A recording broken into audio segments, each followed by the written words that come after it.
Author's Playhouse.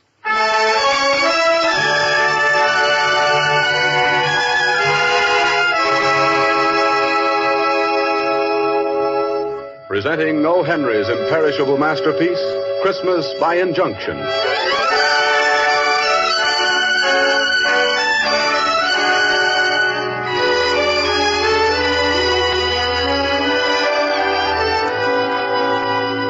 Author's Playhouse, NBC's popular Sunday night dramatic series, brings you radio adaptations of the best in the field of short stories.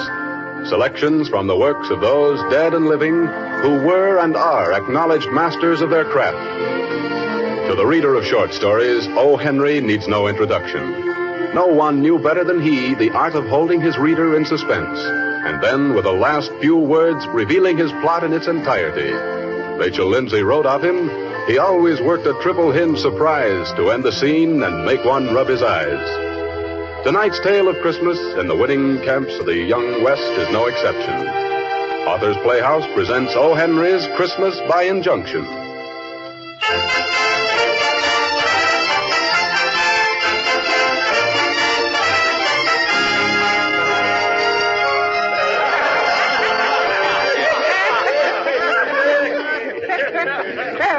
Take this jug along with you, Cherokee. Ain't so much as an air bubble between what's in it and the corn. Well, thank you, Thirsty. That's right neighborly of you. It's good for snake bite if you get snake bit. Hey, so one pies and fight each other, I reckon, eh?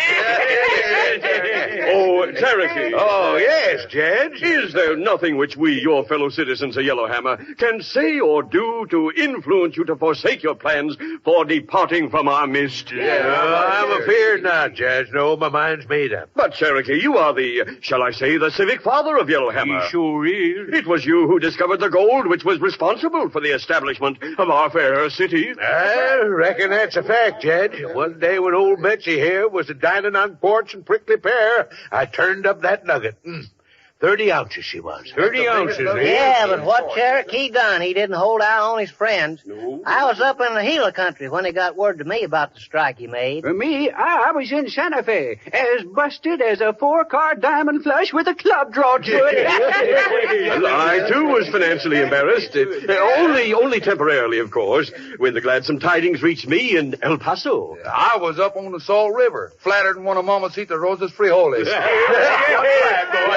You see, Cherokee, merely because the fickle goddess turned her back on you for the moment is hardly sufficient cause for you to forsake your friend. Oh, That's right, no, Cherokee. Judge, no. When my claim played out, it just played out.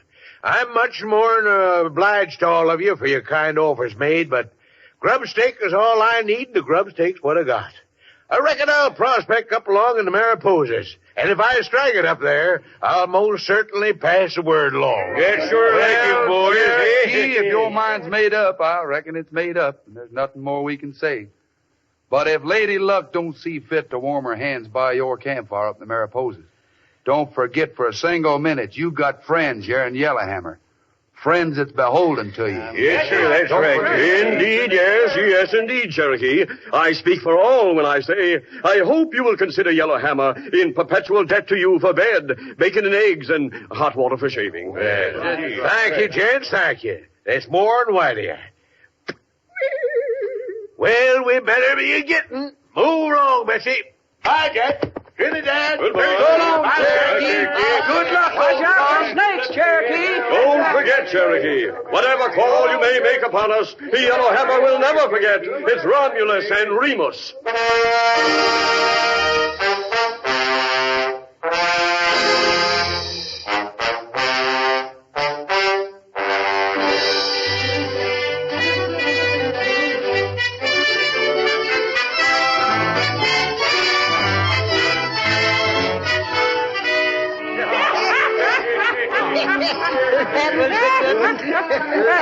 What day of the month is it getting to be? What do you make it, Judge? It is now December the 20th, gentlemen. The old year is fast approaching its inevitable descent into the limbo of things that have been. Yeah, that's right, Judge. Hey, gents, look who's here. Baldy! He just got in with the mail from Albuquerque, and he's got news of Cherokee. Baldy, you old buzzard, step up and name your poison. Thanks, don't mind if I do. When was it old Cherokee headed out for the Mariposas? Latter part of May, seems like. That's what I made it. That means Cherokee's been gone 1, 2, 3, 4, 5, 6, 7 months. Gentlemen, let us hear the welcome tidings Baldy brings us of our long-absent friend. The judge is right. Get to talking, Baldy. Well, I'll do that, gents. Well, so what do I see in Albuquerque but Cherokee all embellished and festooned up like the Tsar of Turkey and lavishing money in bulk? Wow. Yes, sir. And him and me see the elephant and the owl.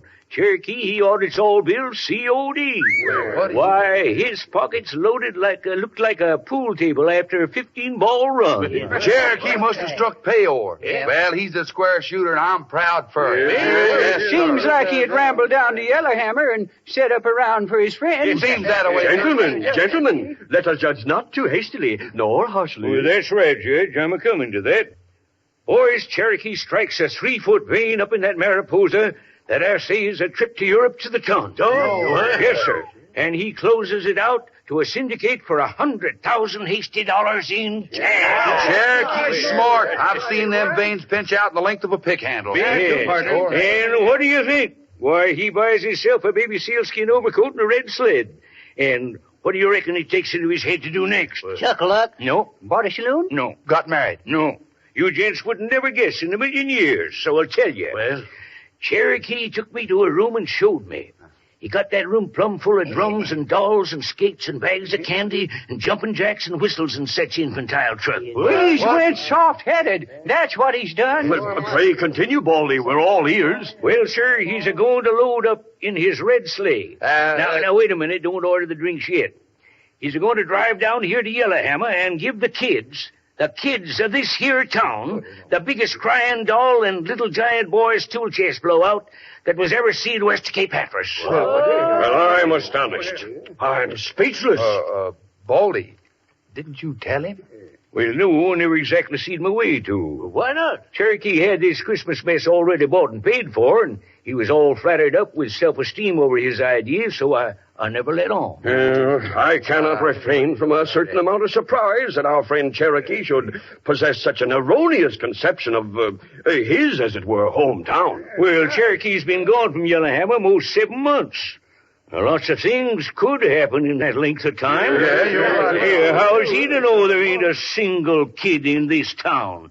And so far as emigration's concerned, unexpected. Come to think of it, it's funny some ain't drifted in. Well, I reckon the town ain't settled enough yet to bring in the teeth and ring brigade. Yeah, not only that, to top off these Christmas tree splurge of Cherokees, he's a-fixin' to give an imitation of Santa Claus. Santa Claus? Why, sure. Why, he's got white wig and whiskers that disfigures him and makes him look like the pictures of this here William Cullen Longfellow in the poetry book. And a red suit of fur-trimmed underwear, 8-ounce gloves, and stand-up, lay-down, crocheted cap. Well, Baldy, when does Cherokee allow to come over with his truck? Morning before Christmas. Uh-huh. Now, he wants you folks to have a room fixed up and a tree hauled and ready. But he said be sure and keep it a secret from the kids. To think that the voice of childhood has never gladdened our city. The patter of restless little feet never consecrated its streets. Nowhere in Yellowhammer are there roguish, expectant eyes, ready to open wide at dawn of the enchanting day. Eager, tiny hands to reach for Santa's bewildering array of gifts. Elated, childish voicings of the season's joy. That's right, Judge. Well, Cherokee also made mention he'd appreciate whatever assistance the women folks of Yellowhammer might care to render for his little soiree. Well, there ain't but one female woman in town, Baldy. Yeah. Miss Walker, the assayer's wife. Yes, that's right. You forget Miss Fanchon Spangler in the troupe at the Opera House. An estimable lady, I'm sure. Yeah, and if worst come to worst, maybe Miss Fanchon could play like she was a little girl for Cherokee, like she done in that show, The Miner's Bride. No, Thirsty. Her performance was adequate, circumstances taken into consideration. But between her delineation and the visions of adolescence which fancy conjures as eligible recipients of Cherokee's bounty, there is a gulf. Yes, I may say a gulf. Yeah.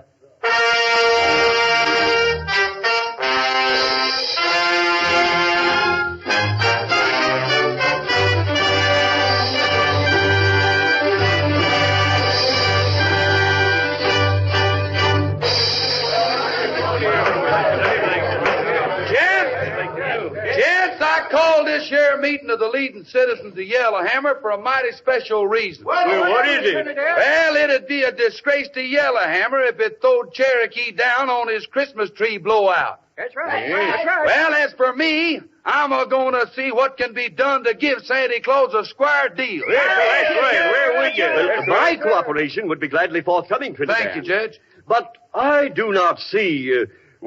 frankly, heretofore I have regarded the absence of children rather as a luxury. But in this instance, still I do not see... Look at me, Judge, and you'll see old Ways and Me's with the fur on. With the fur on. I'm a-going to hitch up a team and rustle a load of kids for Cherokees down the chimney act if I got a robbing orphan aside.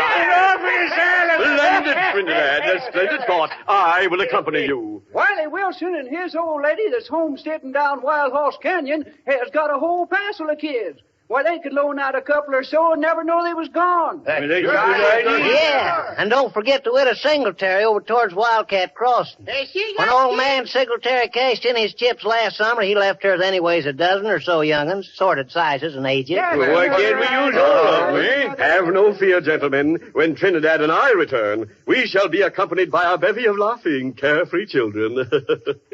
If the mountain refuses to come to Muhammad, behold, Muhammad will go to the mountain. That's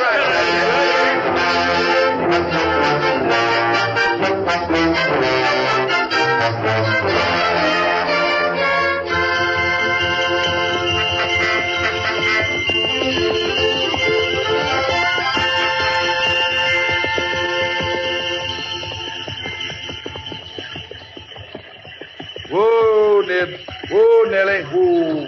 Whoa. This is Wiley Wilson's place, Judge. Oh, yeah. I'll call him out. Oh, Wiley! Wiley Wilson! I'm Wiley Wilson. Is there something I can do for you, gents? Well, it's this-a-way, Mr. Wilson. We're from Yellowhammer, and we come kidnapping. Kidnapping? What?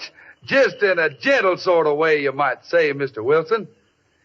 Seems like one of our leading citizens is stung with a Santa Claus affliction, and, well, he's due in town tomorrow night with half the falderalls that's painted red and says Mama when you squeeze 'em. In other words, Mr. Wilson, the season of the year having approximately arrived, during which it is the custom to bestow frivolous but oft appreciated gifts among the young... Now, where we're between a hard spot and a rock is the youngest kid we got in Yellowhammer packs a 45 and a safety razor. So, consequent, we're mighty shy on somebody to say oh and aw when we light the candles on Christmas. May I say, Mr. Wilson, we have discovered for the first time in our embryonic but progressive little city the inconvenience of the absence of adolescence. So, partner, if you'll loan us a few kids, we guarantee to return them safe and sound on Christmas Day. And they'll come back all loaded down with a good time at Swiss Family Robinsons and cornucopias, red drums, and similar testimonials. Well, what do you say, Mr. Wilson? I understand, and I don't reckon I need to detain you, gents. Me and the old woman's got 7 kids, so to speak, but running my mind over the bunch, I don't appear to hit upon none we could spare for you to take over to your doing. But couldn't we perhaps divide them, Mr. Wilson? Say 4 for you and 3 for us. We should be happy to accept the leavings. There ain't no leavings, gents, when they're yourn. Oh, me. No, gents, thank you kindly, but I can't seem to fall in with the idea of letting none of them go.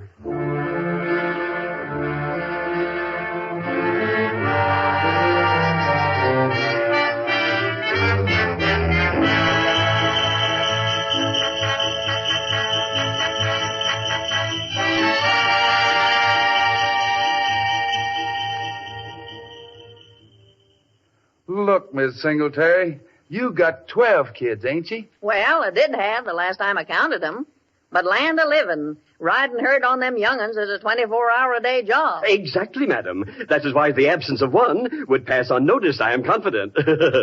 We will see that he or she or it returns to you on Christmas Day laden with sufficient toys and goodies to lavish the season's cheer upon your entire flock. If that ain't just like a man.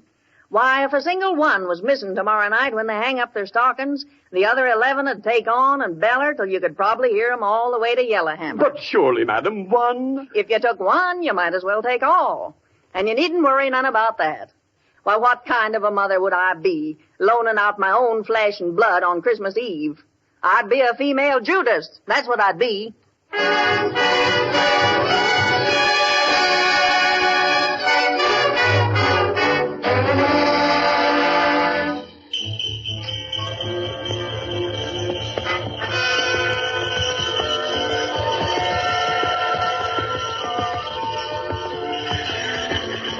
Judge, the further we go, the worse it gets. We've been out most 2 days now. Tomorrow's Christmas.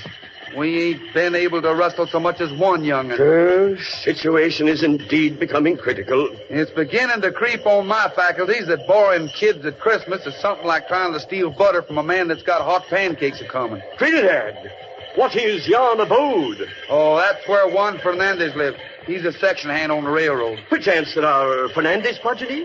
Oh, whole shack full, Judge, but I misdoubt we can borrow any. Them Mexicanos set a heap of store by Christmas. We can but try. Angels can do no more. On, Trinidad. On to the Fernandez menage.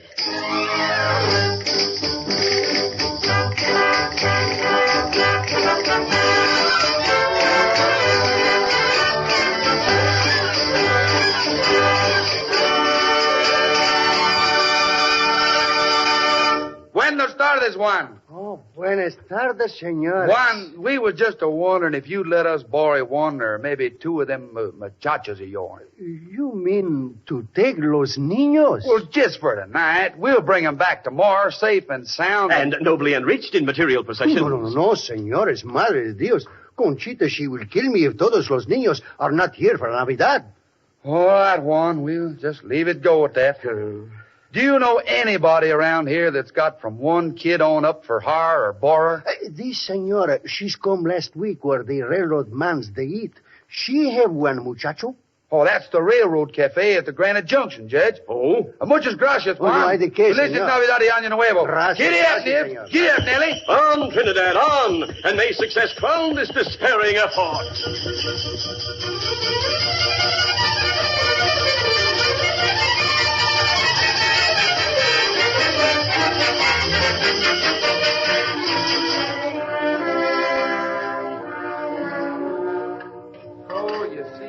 That's why we'd be mighty proud if you'd let him take it. And you may place the utmost trust in our integrity, madam. Well, I'd count it a mercy if you would take Bobby for a while. I'm on the go from early morning until late at night, and I don't have time to tend to him. He's learning bad habits from the men, too. It'll be the only chance you'll have to get me Christmas. Bobby. Oh, Bobby. What do you want? Come on in, Bobby. These gentlemen want to talk to you. All right. Tell them to keep their shirts on. That's a good boy, son. Not going to snow off your boots. Here are the gentlemen that want to talk to you. What do they want? Well, it's like this, Bobby. Over in Yellowhammer, we got our Christmas tree that's all lit up like a country church. And we're hereby inviting you to join up with us and make merry and festive. And moreover, my young friend, Santa Claus himself will personally distribute the offerings, which will typify the gifts conveyed by the shepherds of Bethlehem to come off. I ain't no kid. There ain't no Santa Claus. It's your folks that buys toys and sneaks them in when you're asleep. They make marks in the soot with tongs to look like Santa's sleigh tracks. Well, that might be so. I ain't no authority on the subject. But Christmas trees ain't no fairy tale. This one we got looks like the 10-cent store in Albuquerque, all strung up in the redwood. There's tops and drums and Noah's arks and horses. Rats. I cut them out long ago. I'd like to have a rifle. Not a target one, but a real one to shoot wildcats with. But I guess you won't have any of them in your old tree. Well, I can't say for sure. It might be. You go along with us and see. All right. I'll go with you. But if there ain't a real rifle on that tree, you can bring me right back here.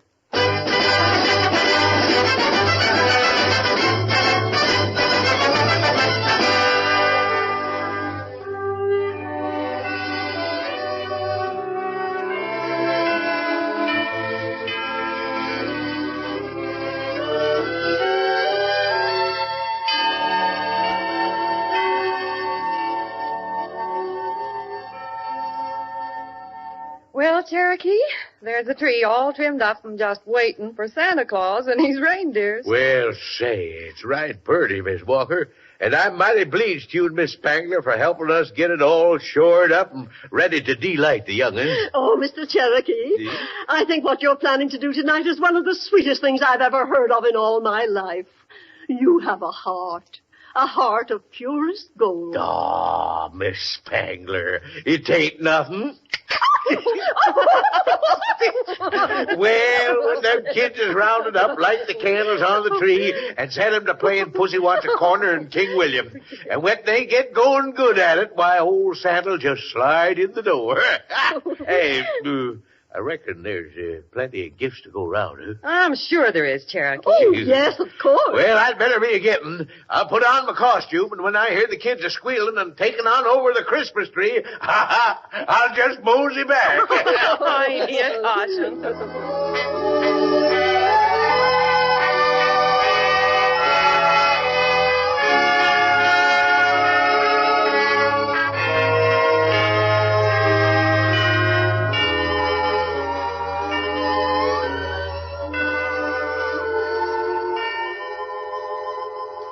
It's the most beautiful tree I've ever seen. It is pretty, ain't it? Tex. Yes? While you're up on that ladder, that star ain't quite straight. Tip it a mite more towards the window, will you? Sure thing you know, Miss Walker. Now there, how's that? That's just fine, Tex.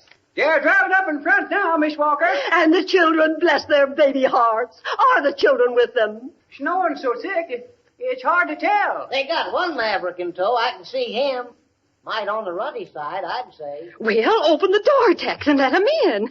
Now, everybody get ready and wish Merry Christmas when they all come streaming in, huh?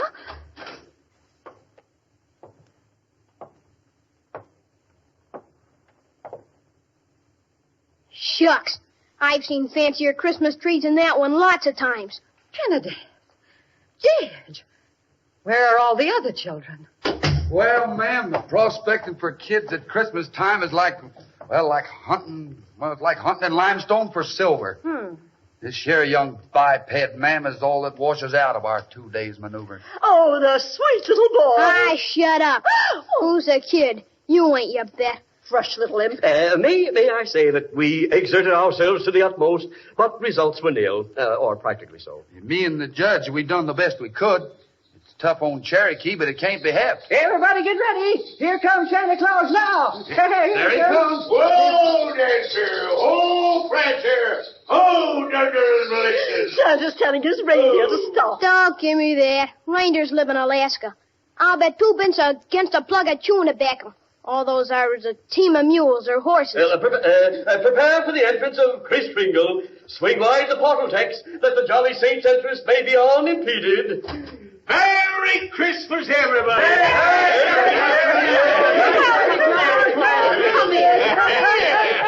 Merry Christmas, little boy. Anything you see on that tree that you want, we'll get it down for you. Won't you shake hands with Santa Claus? There ain't no Santa Claus. You just got on old billy goat whiskers in your face. I ain't no kid. What I want with dolls and tin horses? The driver said you'd have a rifle, and you ain't. I want to go home. I'm sorry, Cherokee. There never was a kid in Yellowhammer. Me and the judge, we tried to rustle a bunch of them for your soiree, but this sardine was all we could catch. And he's an atheist and don't believe in Santa Claus. Well, I don't know what I was thinking about, but it never occurred to me in my cogitations that there wasn't no kids in Yellowhammer. Nary one, Cherokee.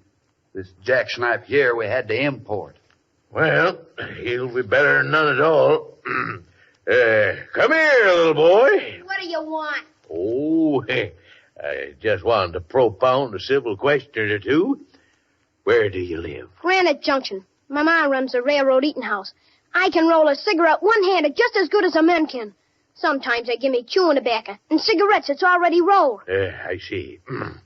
And you don't take no stock in this here Santa Claus rigmarole, huh? Nah, that's just for babies. Well, that being the case, I can't see no good and valid reason not to take off these here false whiskers and wigs. Sure, take 'em off. You ain't fooling me a bit. Say, I know your mug all right. Did you ever see me before? I never seen you before, but I seen your picture lots of times. Where? On a bureau at home. Hey, let's have your name, if you please, bub. It's Robert Lumsden. The picture belongs to my ma. She puts it under her pillow at night. Once I saw her kiss it. I wouldn't. Well, women are funny that way.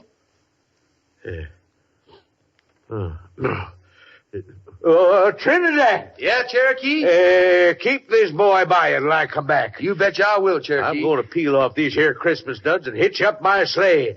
I'm going to take this kid home.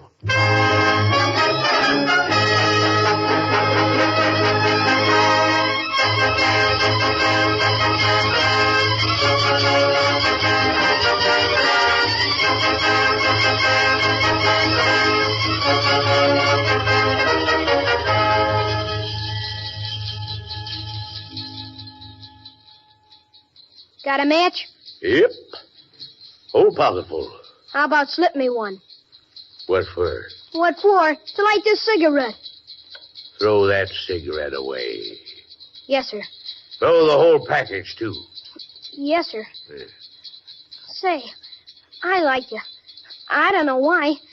Nobody ever made me do nothing I didn't want to do before. Tell me, kid. Are you sure your ma kissed that picture that looks like me? Dead sure. I seen her do it. Didn't you remark sometime a spell back that you wanted a rifle? You bet I did. Will you get me one? Tomorrow. Silver mounted. Gee! 9:30.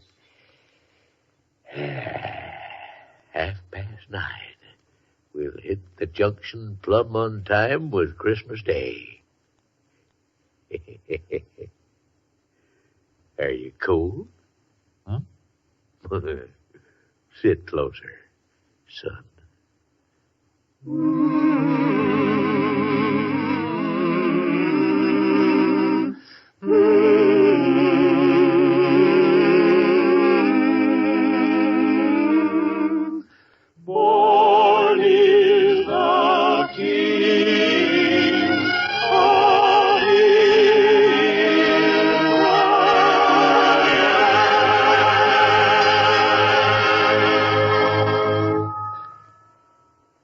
You have heard Christmas by Injunction, one of O. Henry's greatest short stories, especially adapted for Author's Playhouse by Jack Mitchell. The cast of tonight's presentation included Cliff Sabir as Cherokee, Curly Bradley as Trinidad, Sidney Elstrom as the Judge, and Jerry Spellman as Bobby. In the supporting cast were Fern Persons, Harriet Allen, Eva Parnell, Hilda Graham, Dan Bowers, Clarence Hartzell, Percy Hemus, Carl Cronky, and Michael Romano. The original musical score was written and conducted by Roy Shield. 1 week from tonight, Author's Playhouse will return to the air with a romantic comedy of love and football, Unlike Leonardo, by Howard Rigsby.